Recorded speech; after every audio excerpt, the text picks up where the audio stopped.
Assalamualaikum dan salam sejahtera. Okey, pada hari ini cikgu akan mengajar tentang pengenalan kepada sistem reproduktif.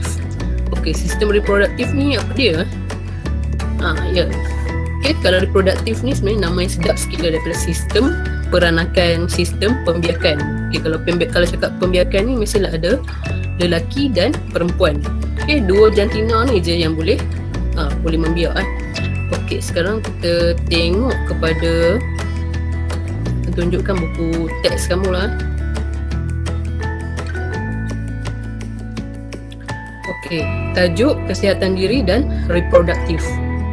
Okey, macam mana kamu nak tahu sistem reproduktif tu? Okey, ni kalau kamu tengok ni sistem reproduktif lelaki dan sistem reproduktif perempuan. Okey, kalau lelaki dah tentulah dia tunjuk budak lelaki macam ni kalau perempuan macam ni. Okey, di tahun 5 ni, yang ni pengajaran yang paling asas, paling penting yang kamu kena tahu. Okey, sebab penting lah. Di sini baru kamu tahu macam mana baby tu lahir, yang sebelum ni kamu tertanya-tanya kan. Okey, macam mana terbentuknya baby tu. Okey, dan semua ni mestilah melalui sistem reproduktif yang sempurna.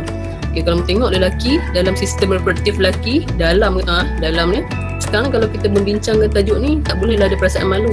Yang tu yang paling penting. Okay, so kena kikis dulu perasaan malu. Kamu yang penting kamu kena tahu, kamu belajar ni untuk kamu faham. Kan? Sebabnya penting dalam kehidupan kita untuk sebagai perlindungan. Okay, dalam sistem pembiakan ni dah tentulah bila kamu dah cukup umur. Okay, sebabnya bila tahun 5 dan tahun 6 ni kebanyakannya akil balik akan berlaku. Okay, kalau macam lelaki, akil balik dia mungkin akan datang air mani. Kalau perempuan akan datang haid. Kan, yang tu yang menunjukkan kamu dah semakin matang kan, nak beransur dewasa. Okay, jadi sistem reproduktif lelaki ni dalamnya ialah berbentuk seperti ini. Okay, skrotum, testis. Kan, testis kalau kau tengok macam ni bentuk dia. Okay, zakar ni ialah kalau kita panggil yang ni untuk yang kita panggil lah untuk sistem pembiakan lelaki. Okay, nama saintifiknya zakar. Okay, kalau perempuan pula, dalamnya adalah tube fallopian. Ni antara yang komponen penting lah yang ada dalam sistem reproduktif perempuan. Ovary, uterus ni bahagian dalam ni, dan faraj. Untuk kemaluan perempuan kita akan sebut faraj. Kalau lelaki kita akan sebut zakar. Okey. Jadi yang tu yang kita akan sebut, cikgu akan sebut yang ni lah selalu dalam untuk kita belajar tajuk ni supaya kamu lebih faham. Dia tak adalah bahasa lain dah, bahasa yang ni je. Okey. Kalau yang kamu sebut dekat rumah-rumah tu semua kamu boleh faham lah kan. Okey, tapi yang utama je di dalam pendidikan kesihatan ni, zakar untuk sistem pembiakan lelaki, faraj untuk sistem pembiakan perempuan nanti. Okey, dan untuk membiak mestilah melalui, untuk melahirkan anak semua tu mestilah melalui perkahwinan. Okey, seterusnya.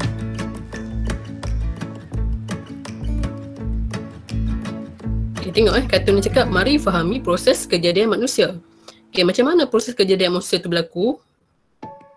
Pertamanya ialah melalui proses persenyawaan. Okay, kalau kamu ada buku teks, kamu boleh tengok sini Kalau tak ada pun kamu boleh tengok juga. Apa yang cikgu tayang ni semua daripada buku teks kamu lah. Okey, macam mana persenyawaan berlaku? Persenyawaan berlaku ialah pencantuman kan, sperma. Sperma disalurkan ke dalam faraj dan bersatu di dalam ovum. Okey, kalau kamu tengok tadi sperma ni dah tentu daripada lelaki. Okey, sperma yang akan bergerak. Okey, dia mesti melalui proses pertubuhan yang melalui proses perkahwinan. Okey, orang yang berkahwin sahaja yang boleh melakukan persetubuhan ni. Okey, cuma kita kena faham sahaja. Sebab apa kena faham? Sebabnya terutamanya untuk murid perempuan lah. Murid perempuan, kalau kamu dah datang haid, sangat bahaya kalau berlaku apa-apa yang tidak diingini Okey, jadi kamu tak boleh biarlah lelaki sentuh sebarangan. Sebabnya takut macam ni lah. Kan, terjadinya kes, banyak sangat terjadi kes anak luar nikah kan, semuanya disebabkan kes sumbang mahram yang kita tak tahu. Sumbang mahram ni mungkin di dalam keluarga ataupun kes kena rogol.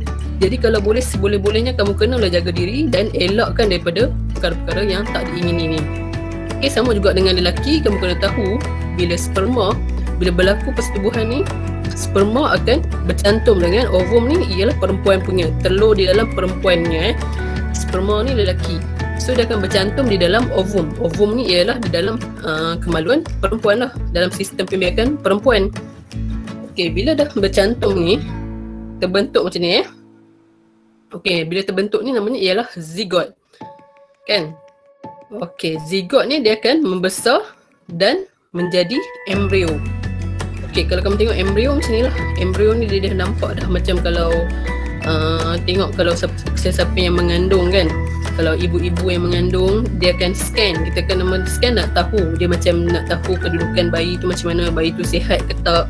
Ataupun bila dah lebih kurang 6 bulan tu dah boleh tahu dah jantina pun kan. Itulah teknologi sekarang ni. Okay, siap ada nampak gambar lagi kan, bila teknologi 4D, dulu 3D, dah boleh nampak dah bentuk-bentuk baby kan. Okay, bila embrio pula dia dah membesar, dia jadi fetus ni. Okay, fetus kalau keadaan fetus ni kamu tengok dah nampak dah ciri-ciri baby tu, dah ada tangan, ada kaki, nampak kepala dia kan, muka pun siap boleh nampak dah sebenarnya. Okay, fetus ni, okay, ni lah keadaan kita dulu kan, kita kecil-kecil masa mak kita pregnant, mengandungkan kita selama 9 bulan. 9 bulan kau bayangkan, mak-mak kita bawa kita. Okay, jadi kita kena hargai lah Kita sambil belajar tajuk ni, kamu kena belajar menghargai. Kamu ingat susah payah ibu kamu, ayah kamu membesarkan kamu Okay, daripada fetus ni tadi, dia akan membesar ke dalam uterus ibu selama lebih kurang 9 bulan. Nampak? Cakap 9 bulan. Nak tidur, semua akan bawa kamu lah kat dalam tu sampailah kamu dilahirkan. Okay, boleh faham jadi sekarang ni daripada percantuman tadi, persenyawaan di dalam mana? Di dalam ovum. Okay, ovum ni di dalam perempuan lah, perempuan punya sistem pembiakan. Okay, sekarang ni proses pembesaran janin ni tadi, sebelum dia nak jadi kepada embrio tadi. Tengok. Okay, daripada dalam ovum tadi, dia akan bercantum. Okay, zigot. Percantuman sperma dan ovum akan menghasilkan satu sel. Sel ini akan berganda menjadi 2, 4, 8 dan seterusnya berbentuk zigot. Okay, daripada telur ni tadi cikgu akan cerita detail balik. Okay, dia akan, sebelum dia nak membentuk embrio tu, zigot tu kan, dia akan gandaan sel dulu. Gandaan sel ni maknanya 2, 4, 8 kan. 2 kali 2, 4, 4 kali 2, 8. Macam tu lah gandaan. Okey, dan seterusnya membentuk zigot ni. Zigot ni dia akan melekat di dinding uterus. Uterus yang cikgu cakap dekat sini tadi. Okey, uterus ibu kamu. Okey, boleh faham setakat ni?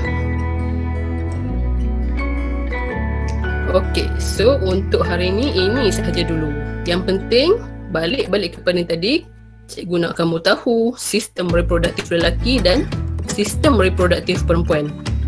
So tengok dulu Okay, boleh kalau kamu tak susah nak jumpa buku teks, kamu boleh rujuk je cikgu punya paparan ni. Cikgu ambil daripada buku teks juga untuk memudahkan kamu rujuk balik.